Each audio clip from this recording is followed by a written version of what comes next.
Who is Allah? Jalla Jalaluh. Allah is not an idea you hold. He's the reality holding you. Before you think of God as something, pause.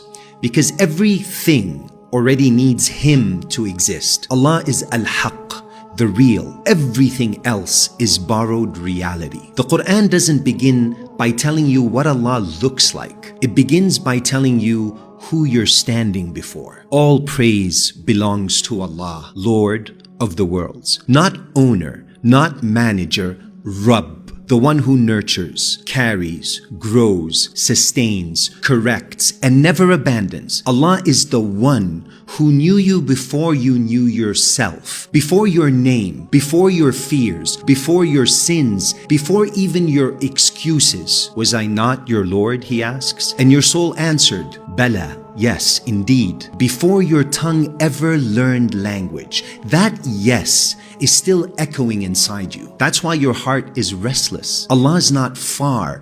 Distance is a makhluk, a creature. He created it. We are closer to Him than His jugular vein, closer than your thoughts, closer than your memories, closer than your voice narrating your life in your head. You don't move toward Allah by traveling. You move toward Him by seeing clearly. Perspicacity. Allah is the one who acts through causes but is never trapped by them. You call it luck, you call it coincidence, you call it timing. Allah calls it permission. The fire didn't burn Ibrahim alayhi salam, not because fire forgot how to burn, but because fire only burns when Allah allows it to. So when something works in your life, it's not because the door was powerful. It's because the opener, Al-Fattah, was present. Allah is the light of the heavens and the earth. Allahu nuru samawati wal ard. Not a light, the light by which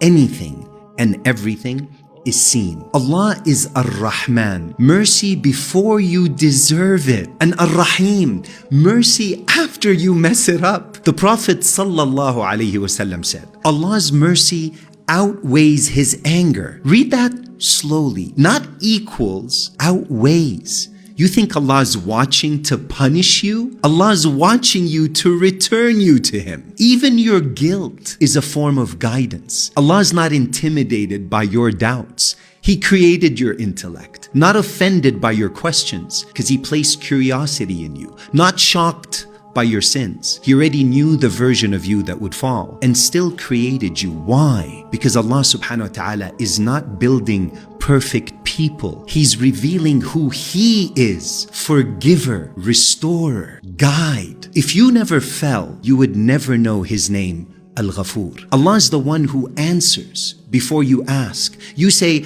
I made dua and it didn't happen. But what if it did? Just not in the form your ego requested. What if Allah answered by protecting you, or delaying you, or rerouting you, or breaking you so you could finally soften? The Prophet sallallahu alaihi wasallam said, amazing is the affair of the believer.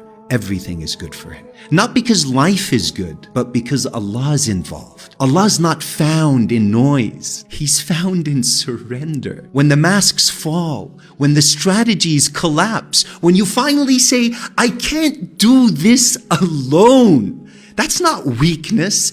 That's tawheed becoming real. And here's the part that hits home. Allah's not waiting for you at the finish line. He's the one walking you every step, even when you think you're lost, especially then. So who is Allah? Allah's the one you were never separate from, only distracted from. And the moment you stop mistaking the doors for the one who opens them, you don't find Allah, you remember Him. And when that happens, nothing, I mean nothing, looks the same again.